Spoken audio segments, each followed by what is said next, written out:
नमस्कार। आप देख रहे हैं एकदम सच। दोस्तों, एकदम सच यूट्यूब चैनल पर आप सभी का बहुत बहुत स्वागत है।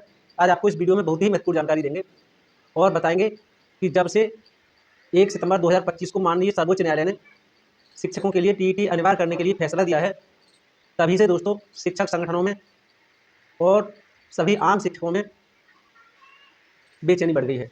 और दोस्तों, सरकार के लिए धरना प्रदर्शन और आंदोलन की बराबर धमकी दे रहे हैं।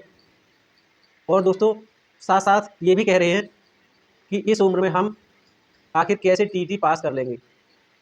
इसके साथ साथ हम आपको ये भी बताते चलें कि कुछ शिक्षा मित्रों में भी इस आदेश को आने के बाद खुशी की लहर है।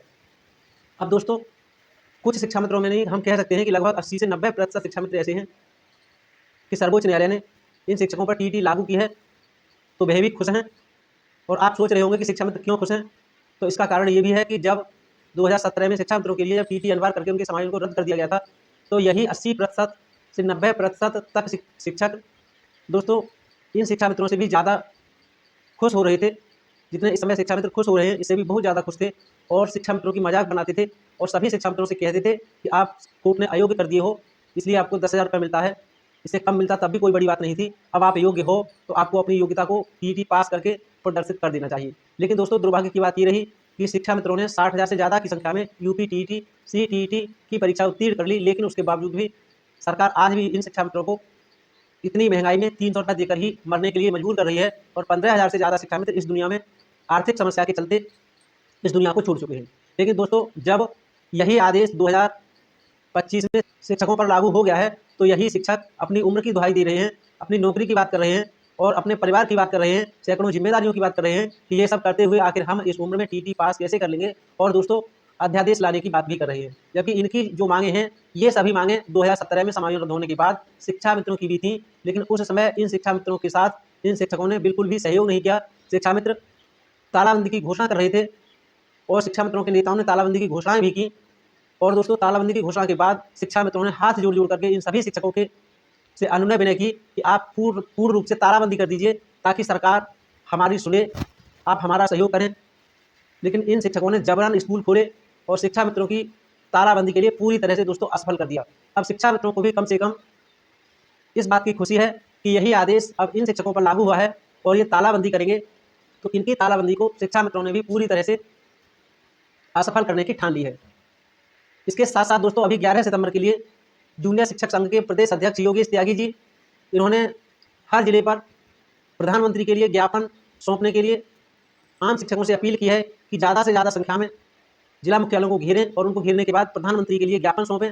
और इतनी संख्या में भीड़ होनी चाहिए कि सरकार हमारी मांग मानने के लिए मजबूर हो जाए और हमारे लिए अध्यादेश ले आए ताकि हमारी नौकरी सुरक्षित हो जाए, हमारा भविष्य सुरक्षित हो जाए। और इधर इन शिक्षकों का ये भी तर्क है कि इस उम्र में हम अपने भविष्य के लिए बचाएं या फिर अपने बच्चों के भविष्य की बचाने की तैयारी करें।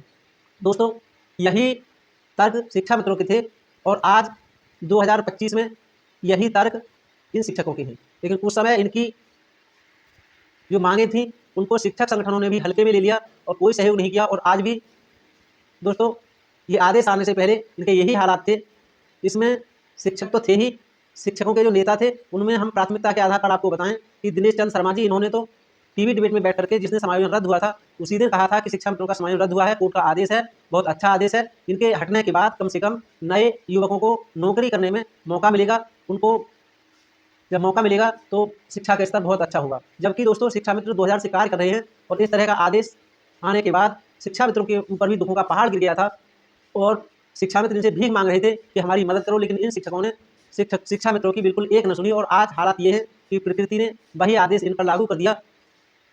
तब अब इनको बहुत बड़ी दिक्कत है और अध्यादेश लाने की बात कर रहे हैं। खैर दोस्तों, जो भी है, सबसे पहले आप 11 सितंबर के लिए आह्वान कर रहे हैं इन योगेश त्यागी जी को सुनिए। इन्होंने कहा है कि सरकार हमारे लिए अध्यादेश लाई। पहले ये सुनिए, उसके बाद आगे बात करेंगे। जैसा कि आप सब अवगत है, इसके सम्मानित शिक्षक साथी, जैसा कि आप सब अवगत है कि बेसिक शिक्षकों पर के संबंध में सर्वोच्च न्यायालय द्वारा एक निर्णय आया है। क्योंकि सर्वोच्च न्यायालय द्वारा निर्णय दिया गया है, इसलिए उसका सम्मान करते हैं और आप सबसे अनुरोध करना चाहते हैं कि माननीय उच्च न्यायालय के आदेश में भी स्पष्ट रूप से कहा गया है कि 3 सितंबर 2001 और 23 अगस्त 2010 इनको एनसीटी द्वारा कहा गया है कि इनको शिक्षक पात्रता परीक्षा से मुक्त रखा जाएगा, परंतु आदेश में तमाम जगह कई तरह से कई तरीकों से लिखा हुआ है, इसलिए हमारे देश और प्रदेश का बेसिक शिक्षक भ्रमित है और आज अवसाद ग्रस्त हो चुका है। उसको ये लग रहा है कि इसकी नौकरी चली जाएगी। निश्चित तौर पर सभी शिक्षकों में भय है।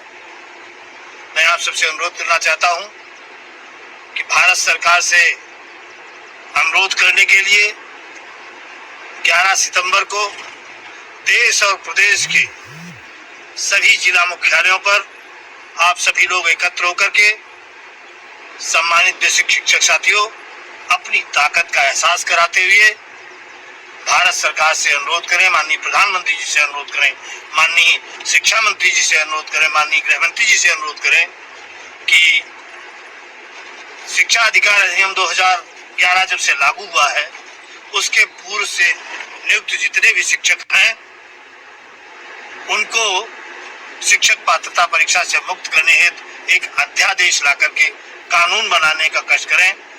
इसलिए आपसे पुनः अनुरोध है कि आप लोग भारी संख्या में 100% अपनी नौकरी को बचाने के लिए, अपनी सेवाओं को सुरक्षित करने के लिए 11 तारीख को प्रदेश और देश के जनपद मुख्यालयों पर एकत्र होकर के माननीय प्रधानमंत्री जी को संबोधित ज्ञापन देने का कष्ट करें।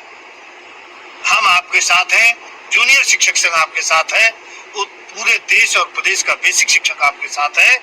समर शेष है नहीं पाप का, भागी कोई व्याध, और जो तटस्थ है समय लिखेगा उनके भी अपराध। धन्यवाद। दोस्तों, आपने योगेश त्यागी जी को सुना।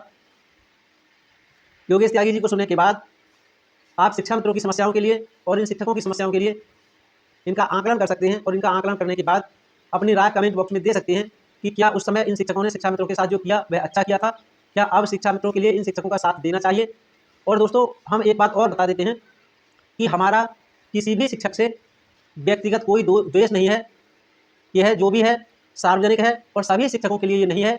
20% शिक्षक ऐसे भी हैं जो शिक्षा मित्रों से कंधा मिलाकर 2017 से लेकर आज तक चल रहे हैं और उम्मीद है आगे भी चलेंगे, लेकिन इनके जो नेता हैं वह ही इस तरह की घटिया मानसिकता का परिचय देंगे। तो आप समझ सकते हैं कि 80% शिक्षकों का व्यवहार कैसा होगा। खैर दोस्तों, जो भी है इस वीडियो में इतना ही। आप अगर हमारे चैनल पर नए हैं तो हमारे एकदम सच यूट्यूब चैनल को अवश्य सब्सक्राइब कर लें, घंटी वाले बटन को दबाकर ऑल वाला बटन भी जरूर दबाएं। और दोस्तों, ये बताना तो बिल्कुल न भूलें कि हमारा वीडियो आपको कैसा लगा। वीडियो को ज़्यादा से ज़्यादा शेयर करें ताकि इन शिक्षकों की समझ में आसानी से आ जाए कि प्रकृति बदला सबसे लेती है। ये कोई ज़रूरी नहीं है कि समय कब बदल जाए। उस समय शिक्षा मित्र रो रहे थे और उसी दर्द में आज 15,000 शिक्षा मित्र इस दुनिया में नहीं रहे और ये शिक्षक अब तक मजाक बनाते रहे थे। और दोस्तों, इस तरह की समस्या इन शिक्षकों के सामने भी प्रकृति ने लाके खड़ी कर दी है। और पूर्वांचल के एक जिले में एक शिक्षक ने आत्महत्या भी कर ली है। लेकिन हम चाहते हैं अपने एकदम सच यूट्यूब चैनल के माध्यम से कि कोई भी शिक्षक आत्महत्या ना करे। आपकी आर्थिक स्थिति शिक्षा मित्रों से कई हजार गुना अच्छी है, नौकरी चली भी जाएगी तब भी उतनी दिक्कत नहीं आएगी जितनी शिक्षा मित्रों को आ रही है। क्योंकि शिक्षा मित्रों को इस समय 300 रुपये प्रतिदिन मिल रहा है। 60,000 शिक्षा मित्र टीटी पास भी हैं, उसके बावजूद भी शिक्षा मित्रों के लिए सरकार 300 रुपये दे करके मारने के लिए लगातार मजबूर कर रही है। और आप जैसे शिक्षकों की मांगों पर या शिक्षकों का सहयोग देने के लिए आज तक कदापि तैयार नहीं हुए थे। तो दोस्तों, वह तो खैर पुरानी बातें हैं, अभी भी ये वर्तमान में चल ही रहा है। और अब ये शिक्षक शिक्षा मित्रों से अपनी मदद की उम्मीद भी कर रहे हैं, जबकि ऐसा कई बार हुआ है। हर बार इनकी मुसीबत में शिक्षा मित्रों ने इनका साथ दिया है और जब इनका काम हो जाता है तो शिक्षा मित्रों को ये एक साइड में कर देते हैं। और जब शिक्षा मित्रों को समस्याएं आती हैं तो ये शिक्षा मित्रों की एक नहीं सुनते। लेकिन खैर जो भी है दोस्तों, मिलेंगे अगले वीडियो में अपनी राय कमेंट बॉक्स के माध्यम से इन शिक्षकों के प्रति, शिक्षा मित्रों के प्रति और माननीय सर्वोच्च न्यायालय का जो शिक्षकों के लिए जो फैसला आया है इसके प्रति और सरकार का रवैया इस समय शिक्षकों के प्रति या शिक्षा मित्रों के प्रति जो है क्या है, आगे इनको क्या करना चाहिए। अगर सरकार इन शिक्षकों के लिए अध्यादेश लाती है और इन शिक्षकों की नौकरी बचाती है तो क्या शिक्षा मित्रों के लिए भी वही नियम अपनाना चाहिए। अपनी राय कमेंट बॉक्स के माध्यम से हम तक अवश्य भेजें। मिलेंगे दोस्तों अगले वीडियो में नई जानकारी के साथ, तब तक दीजिए इजाजत। नमस्कार, जय हिंद, जय भारत, जय संविधान। Please subscribe. Only personal use is allowed.